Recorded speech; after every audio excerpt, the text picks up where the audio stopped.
Hello, everyone. It looks like live is going well, and I'm seeing a comment section. Just want to make sure I'm looking on my phone too so I don't miss any of your comments. There we are. I'm so glad you're here this evening, and I hope that everyone's off to a great week. It's already Thursday. Can you believe that? I can't believe it. It's been a crazy week this week. Very, very busy. And if you've been following this series, we've been working our way through one of the biggest questions homeschool parents ask me. And I'm going to also make sure that we have do not disturb on. There we go. Perfect. Okay.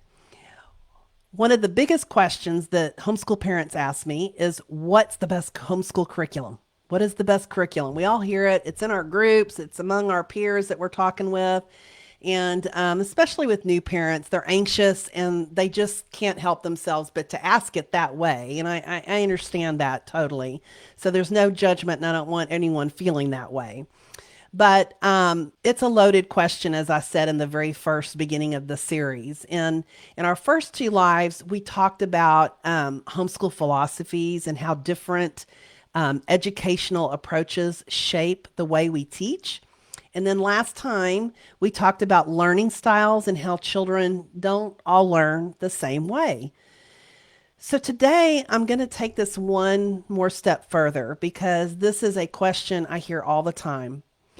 What if my child has ADHD? What if they're dyslexic? What if they're autistic or have autism? What if they're gifted?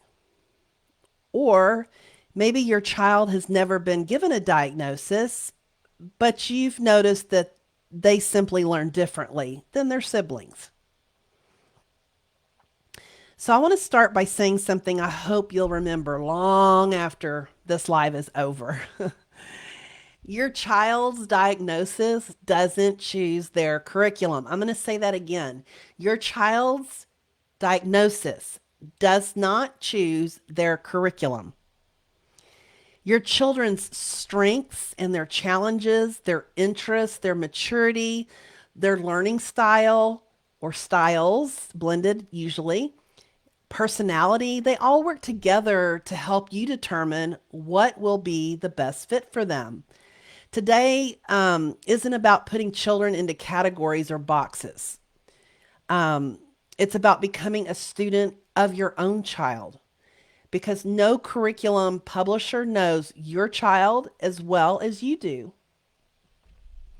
Every child is unique. One of the greatest lessons homeschooling taught me is that even children raised in the same home, they can learn completely differently. When you have multiple children. And one child may devour books, and another would rather build with Legos for hours. One finishes math in 15 minutes, and another needs some extra time and lots of encouragement. It's all good. One loves writing stories, and another would rather explain everything out loud. And none of those children are wrong. They're unique, is the word that I like to use. They're just simply unique. And that's exactly why I never answer the question, what is the best curriculum, with just one recommendation. I think by now, if you've followed this series, you get what I'm getting at. There isn't one perfect curriculum because there isn't one perfect learner. We're all unique. And so that is why I always say that is such a loaded question. I do think over these last few lives that I've done, I think by now you're probably gathering that. And I know as parents that when we ask that question, I don't think that's really the question that's being asked. It's just that there's so much noise out there and there's so many different curricula out there that it's a little overwhelming. And that's one of the reasons that I do what I do.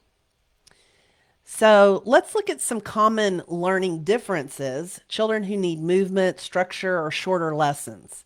And some children struggle to sit for long periods of time. Some lose focus halfway through a lesson. Some become overwhelmed completely, over like a meltdown. When they see a page full of problems, it's overwhelming to them. Others have difficulty organizing their work or remembering multiple directions. They need shorter directions. Whether your child has ADHD, executive functioning challenges, or simply learns best through movement, there are many ways you can adapt your homeschool. Teaching strategies that can often help will be things like keeping the lessons shorter, give one direction at a time. Don't give them 5 directions at a time. Give them one and let them complete that. Then give them the next one. Alternate seated work with movement. And this is a huge one. I had to learn this because my nature, I can tell you right now, was not, has never been the type that I sit down and get up and go move and do something. Then I sit down and do something. I get up. Once I'm seated down and I'm ready to work, I am on. And so that was a big learning curve for me, but it made all the difference because if I did not follow that, chaos would start to, we weren't gaining momentum. We weren't moving forward through the day. If I kept pressing my way, it was much easier if I incorporated movement breaks throughout the day, and we got so much more done. Use timers to create manageable work sessions. Set a timer for 15 minutes at a time. That works really great. Um, Break larger assignments into smaller pieces. Again, the meltdown that can occur if they see a whole book of stuff that is, or a folder that you have loaded some work in for them. Oh my goodness.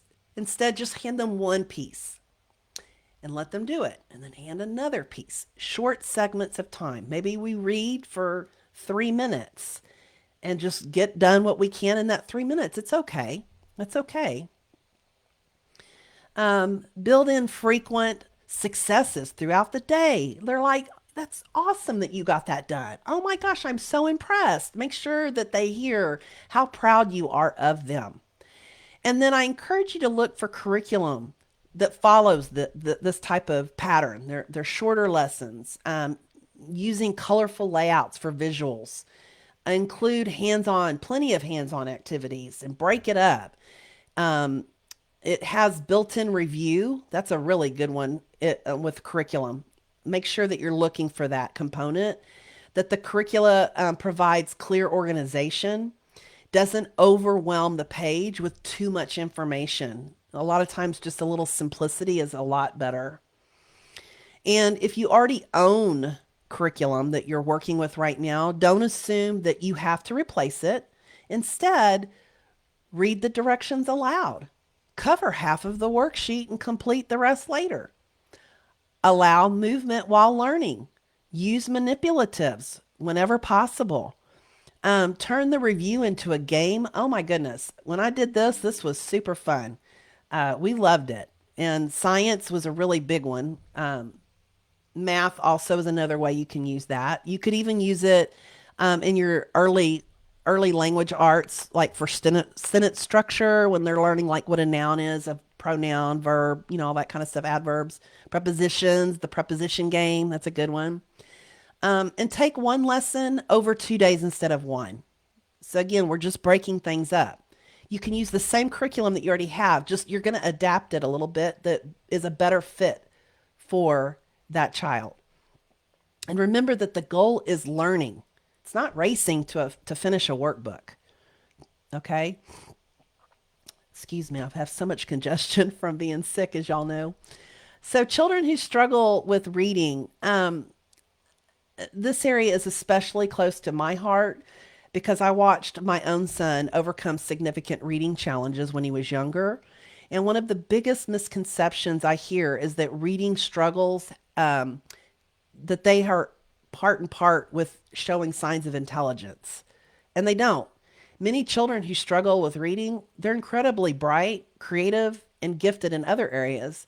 They simply need instruction that matches how they process the language.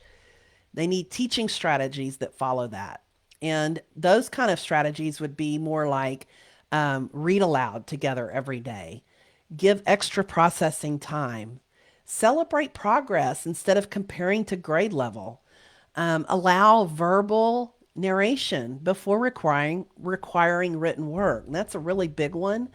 Continue building confidence while developing skills. And then look for curriculum that teaches reading in a clear sequential way, provides lots of review, isn't visually overwhelming, uses multisensory activities, allows children to build mastery step by step. And then ways that you can adapt curriculum.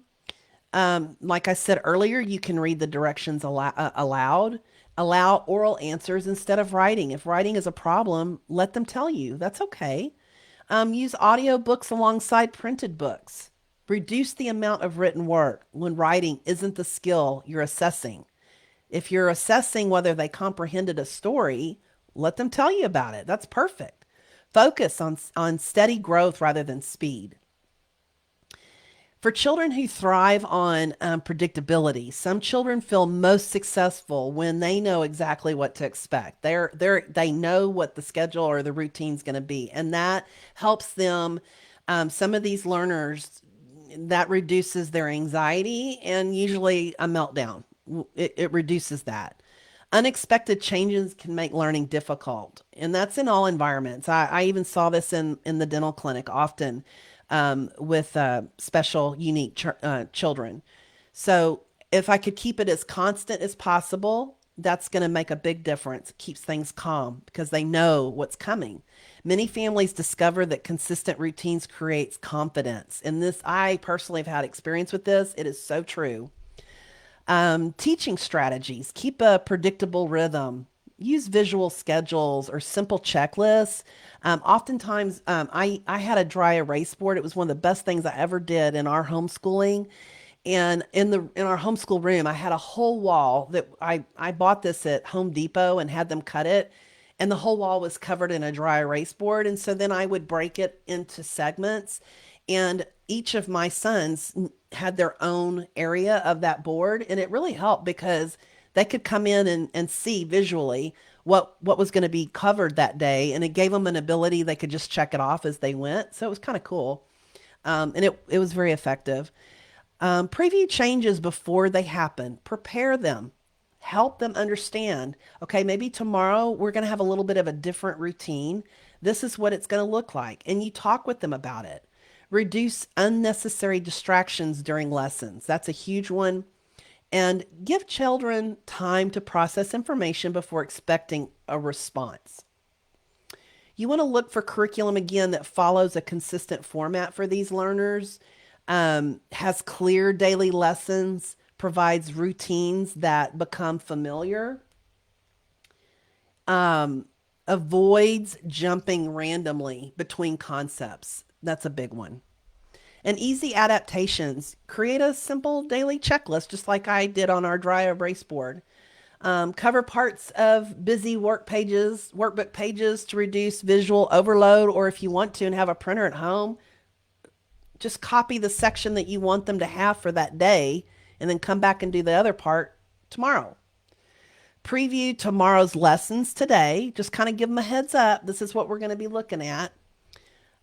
Keep supplies organized in the same location every day. And that's a big one. That helps so much. Okay, I'm just checking again. All right. Perfect. So children who need greater challenge, sometimes a child, they learn so quickly that the curriculum struggles to keep up with them. Do you have one of those? That's an interesting dynamic, isn't it?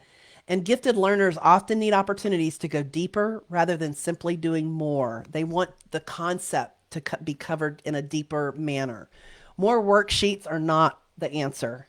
Sometimes they need richer experiences. And so teaching strategies that go along with that is encourage independent research for them, explore the rabbit trails that they want to go down, read living books together, watch documentaries, visit museums, connect learning to real life.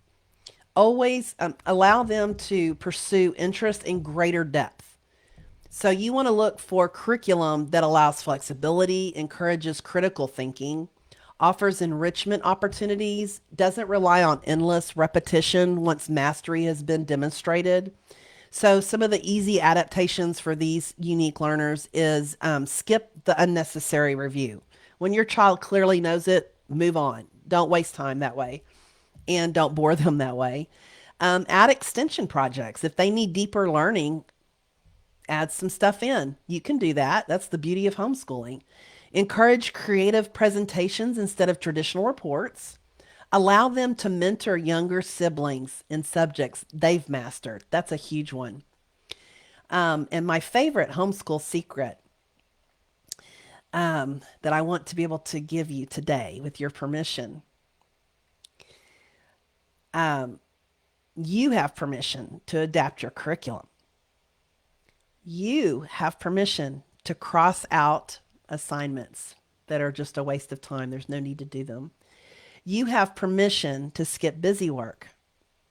You have permission to spread one lesson over several days. You have permission to substitute a documentary, a nature walk, or a hands-on project when it better meets your child's needs. The curriculum works for you.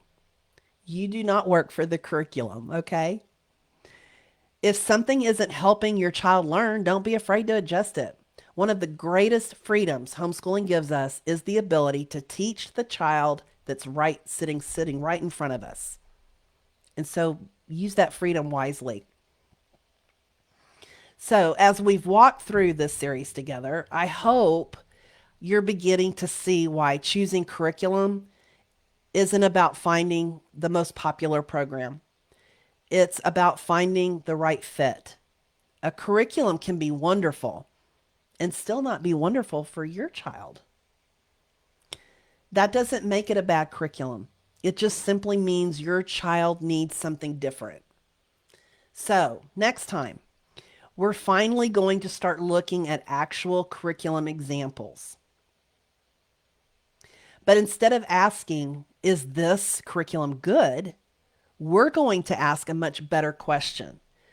Who is this curriculum a great fit for? That's how I want to address this question. I want to reframe it. Because once you know your child, choosing curriculum becomes so much easier. In fact, it's enjoyable. I loved it. By March of every year, I always had my curriculum picked out. It becomes really enjoyable. So I hope that this series has helped unlock that box a little bit for you.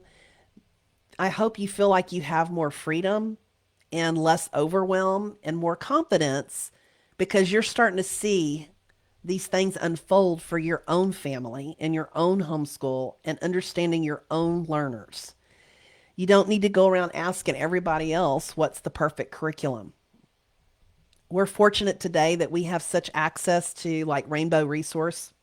You can go on there and there's a great description of that curriculum. We have conventions that you can go to and pick these curriculums up in your hand and look through them. Look through the teacher's manual. Does this seem like a curriculum that would be the fit for your children? For your children, not mine, yours. So if this live encouraged you, would you share it with another homeschool parent? Or at least ask them, share this group, invite them to join the group so that they too can get access to this. I'm not seeing this anywhere else. And that's why I felt it in my heart that I needed to bring it to you. And my hope is that these conversations help families homeschool with more confidence and a little less pressure. I'll see you next time. Continue happy homeschooling.